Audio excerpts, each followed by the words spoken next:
Hey guys, Mary here, and today I'm talking about imagery. Imagery is descriptive language that creates a picture for the reader by appealing to their senses. Oftentimes, images are used as a way for a writer to explain an abstract feeling or idea into a concrete picture to the reader. So, for example, an abstract feeling or idea would be love, and a concrete picture would be the smile on a baby's face when her mother picks her up. So, images are found in poems, they're found in fiction, they're found in nonfiction. They're found in, I think, all types of writing, because how else will a writer connect with their reader without creating some sort of image for that reader to create in their own mind? I think that's pretty much, I'd say 100% of all reading. So now I'm going to read a poem by Gary Soto called Oranges.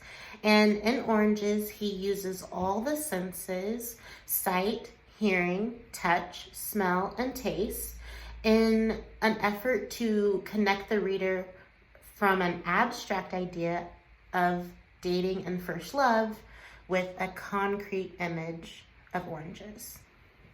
Oranges by Gary Soto. The first time I walked with the girl, I was 12, cold and weighted down with 2 oranges in my jacket. December. Frost crackling beneath my steps, my breath before me, then gone.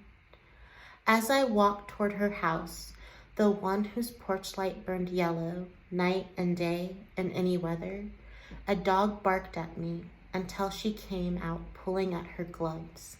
Face bright with rouge, I smiled, touched her shoulder and led her down the street, across a used car lot and a line of newly planted trees, until we were breathing before a drugstore. We entered the tiny bell, bringing the sales lady down a narrow aisle of goods. I turned to the candies, tiered like bleachers, and asked what she wanted. Light in her eyes, a smile started at the corners of her mouth. I fingered a nickel in my pocket, and when she lifted a chocolate that cost a dime, I didn't say anything. I took the nickel from my pocket, then an orange, and then set them quietly on the counter. When I looked up, the lady's eyes met mine and held them, knowing very well what it was all about.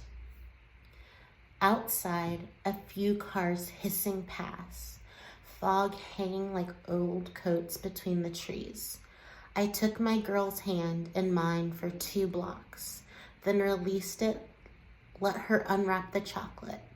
I peeled my orange that was so bright against the gray of December that from some distance, someone might have thought I was making a fire in my hands.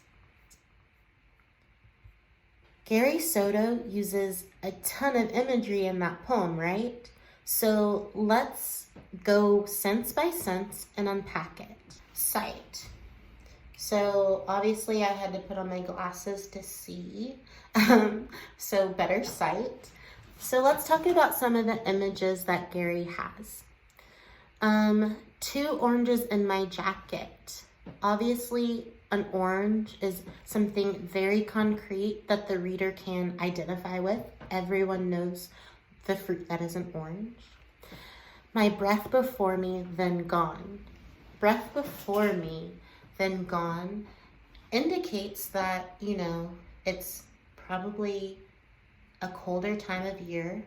It's going to be maybe like in the evening. Her porch light burned yellow night and day. Face bright with rouge. So right now we are just seeing a lot of colors, right? So I would say that when you are pulling in imagery and using sight, you want to have vivid colors, right? Or dull colors, depending on what you are trying to accomplish in your poem. For this poem, I think that there are a lot of contrasts between the light and kind of like the drab. So when we see Gary talk about the face bright with rouge, the light in her eyes, and fire in my hands, these are all bright images, and they kind of like help the reader imagine those first feelings of when you first meet someone that you are interested in, and you go on that first date, and you have like these like full fire of emotions, right? But also he has the drab of the winter surroundings when he says fog hanging like old coats between the trees. So, I mean, that's a really vivid image. It stands out to me because fog is already heavy, right? So when a city or a town is covered in fog, it's like you cannot really see all out that far. So to say the fog hangs like old coats between the trees is saying to me that it's like an even heavier fog, like an old coat that, you know, hangs in the back of the closet, that's kind of like heavy and itchy, and it's back in the closet for a reason, right? And then there's also just how the orange was bright against the December sky. So these are all very beautiful images that I feel stand out to me as a reader, and hopefully stood out to you while I was reading it. Next sense I'm going to talk about is hearing. So there were a few hearing lines in the poem that spoke to our ability to hear, right? So some of those lines were frost crackling beneath the steps, dog barked, tiny bell, set them quietly on the counter, a few cars hissing by. So I think that's something that's really cool about hearing and images and poetry is you can use onomatopoeia for sounds, right? So crackling, that's a really like hard crackling. You can hear that in the word just by saying crackling, that the speaker is having the frost crackle beneath his feet. Crackle is a word that is very onomatopoeia. It has the sound in it of what it is, right? And then also with hissing pass. So hissing is, when you say it, it sounds very fast, right? So hissing past. So the cars are zooming past really fast.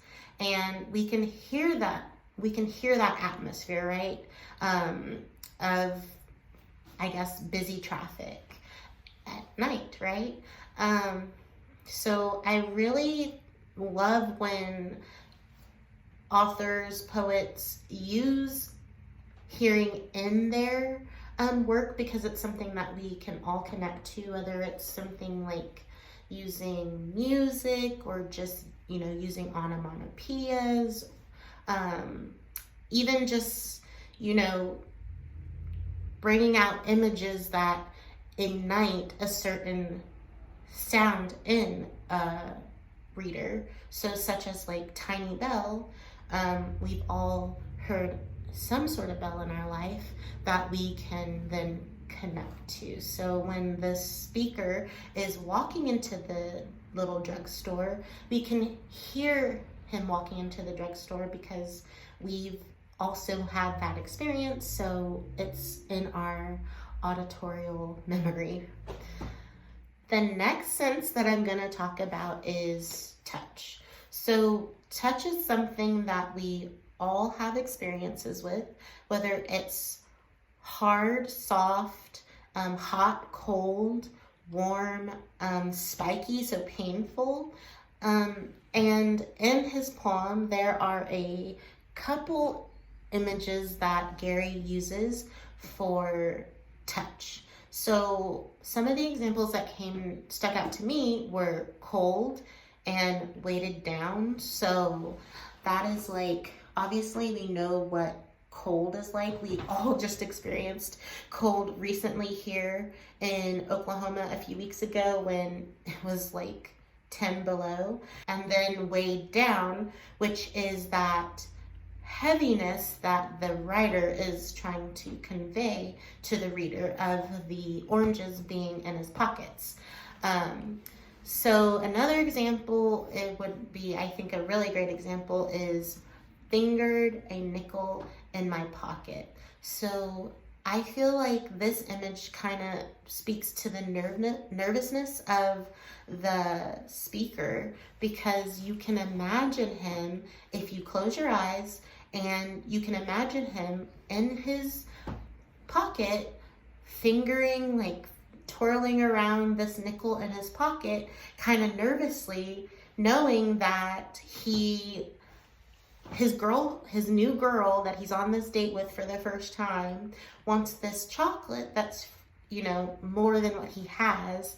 And so he's nervously fidgeting with the 5 cents that he has in his pocket, really hoping for the best. And I think that the reader can really connect with the feeling of nervousness, because we've all been nervous for one reason or another.